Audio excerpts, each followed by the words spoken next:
E agora a gente vai falar de mercado, as projeções para o agronegócio em 2023. A Associação Brasileira de Proteína Animal, a BPA, divulgou os dados para os setores de aves e suínos. O Brasil deve fechar o ano assumindo a segunda posição de maior produtor mundial de carne de frango, ultrapassando a China e ficando atrás apenas dos Estados Unidos. E para 2023, a abertura de novos mercados para a carne suína brasileira, como o México e o Canadá, devem impulsionar as exportações da proteína. A gente vai saber mais sobre as projeções, conversando agora com o diretor de mercados da BPA, Luiz Rua, que já está por aqui com a gente mais uma vez. Muito bom dia para você, Luiz. Seja bem-vindo ao Ligados Integrados. Bom dia, Júlia. Sempre um prazer falar contigo e com todos que acompanham o Ligados Integrados. Prazer te receber por aqui mais uma vez, Luiz. Vamos começar então dando uma olhada aqui na nossa tela com alguns dados. Primeiro a gente vai falar então sobre a carne de frango, produção, exportação, disponibilidade, os dados que vocês disponibilizaram para a gente. Vamos lá então, ó. Projeções de carne de frango comparando 2021, 2022, então lá na frente, 2023. A gente vê que a produção veio crescendo, deve crescer ainda mais, a exportação também. A disponibilidade interna foi que caiu um pouquinho, assim como o consumo per capita.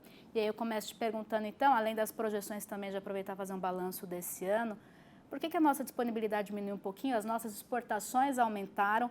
Isso tem a ver com guerra entre Rússia e Ucrânia, e já aproveitando para falar do ano que vem também, o que vai preocupar a gente no ano que vem, a gente já pode adiantar que é um assunto chamado gripe aviária? Júlia, quando a gente fala da disponibilidade interna, é importante a gente lembrar que são feitos ajustes por parte do IBGE quando a gente vê a população total do Brasil e tudo mais, e há pequenos ajustes de um mês a mais, um mês a menos, mas no frigir dos ovos, a gente teve basicamente o mesmo consumo per capita, a gente fica na casa dos 45 quilos per capita, que já faz do Brasil aí um dos principais consumidores de carne de frango no mundo.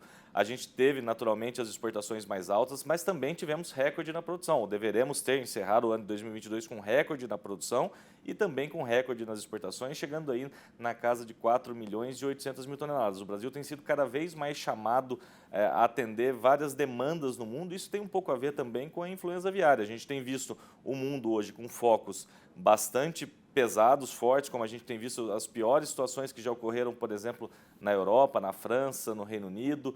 No caso dos Estados Unidos também, mais de 55 milhões de aves abatidas. Enfim, uma situação que preocupa naturalmente agora com a chegada da influenza aviária na América do Sul, Colômbia, Peru, Venezuela,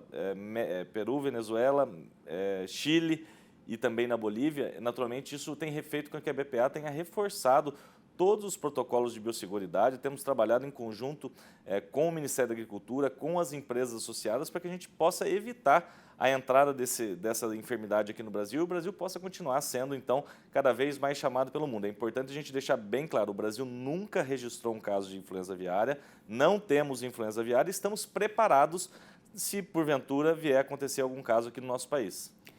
A gente vai bater recorde de exportação de carne de frango, você disse. Chegaremos com 4,8, 4,9 milhões de toneladas exportadas, o que é 200 mil toneladas a mais do que o ano passado, no qual nós já tínhamos tido um recorde com 4,6 milhões de toneladas exportadas. Então, de fato, esse ano é um ano muito interessante do ponto de vista das exportações brasileiras de carne de frango.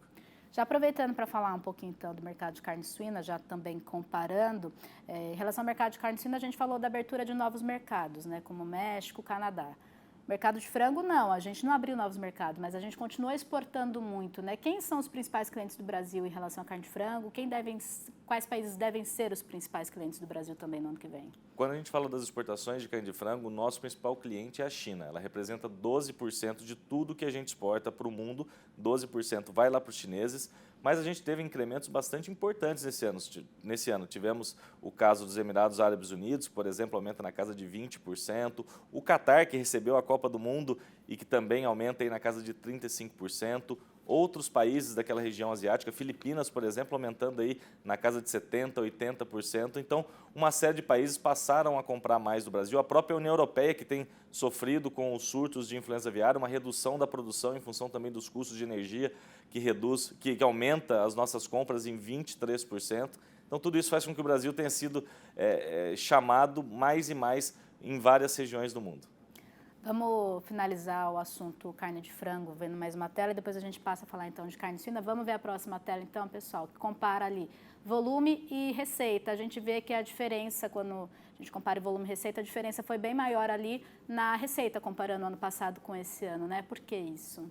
Os preços de alimentos no mundo aumentaram significativamente. É só a gente olhar para o índice de preços da FAO, que é a agência da ONU para a alimentação, e a gente vê ali que houve um incremento bastante forte no custo de todos os alimentos. Isso não é diferente com os nossos dois principais insumos, que é o milho e o farelo de soja. Esses dois componentes da ração dos animais aumentaram aí mais de 150% nesses últimos 2 anos. Então, tudo isso faz com que a gente tenha tido um aumento dos nossos custos de produção e, naturalmente, o Brasil, como grande player que é, aproximadamente 40% das exportações mundiais são feitas pelo Brasil, o Brasil, naturalmente, teve que repassar um pouco desse aumento expressivo de custos para que a gente tivesse minimamente aí condições de continuar na atividade. Bom, vamos falar então de carne suína um pouquinho. Vamos colocar aqui na tela, gente. Então, por favor, os dados relacionados à produção, exportação e disponibilidade de carne suína. Ao contrário da exportação de carne de frango, as exportações de carne suína a gente viu que tiveram aí uma pequena redução, né, esse ano em comparação com o ano passado. Mas otimismo para o ano que vem, né? A gente não pode dizer que foi um ano ruim, as exportações para a China diminuíram, mas a gente conseguiu novos mercados, como eu acabei de dizer, México e Canadá. Para o ano que vem, o que é que a gente pode esperar? Júlia, de fato, a gente teve um primeiro semestre bastante complicado do ponto de vista das exportações e agora, se a gente olhar só o segundo semestre, as nossas exportações têm uma média, a melhor média histórica de sempre. A gente está muito aí próximo das 100 mil toneladas mensais exportadas nesse segundo semestre. Para o ano que vem, as expectativas são bastante positivas, porque ainda que a gente tenha concretizado a abertura do mercado do México agora no final do mês de outubro, novembro, as exportações vão começar efetivamente no ano que vem. E é um mercado que compra mais de 1 milhão de toneladas, a maior parte dos Estados Unidos. O Brasil deve ficar com uma pequena fatia disso, mas que é um volume bastante interessante. Além disso, a gente já começa a ver tração nos embarques para o Canadá. Cada mês que a gente vê as estatísticas, tem aumentado os volumes lá para o Canadá. E a gente tem trabalhado uma série de outros mercados, esperamos abrir no ano que vem a Colômbia, trabalhar também outros mercados na região asiática. Tudo isso faz com que a gente tenha boas perspectivas do ponto de vista da suinocultura e, mais que tudo, a China, que compra 40% daquilo que nós exportamos, também deve continuar nesse caminho, comprando na casa de 45, 50 mil toneladas por mês, que é o que tem acontecido nesses últimos meses e que é exatamente o dobro do que a gente viu no primeiro semestre de 2022. Então, o primeiro semestre na China também deve ser bastante positivo. Com isso, a gente vê boas perspectivas, então, para que a gente volte a ter recorde nas exportações de carne suína. Maravilha. Bom, Luiz, nosso tempo é curtinho, mas já fica o convite para vocês voltarem, então, no ano que vem. Ainda dá para a gente falar de mercado de ovos, genética, enfim. Mas te agradeço muito pela sua presença aqui com a gente hoje para fazer esse balanço, também falar das projeções para o ano que vem. Feliz Natal, um feliz Ano Novo para vocês da BPA. Espero você aqui em janeiro. Eu que agradeço.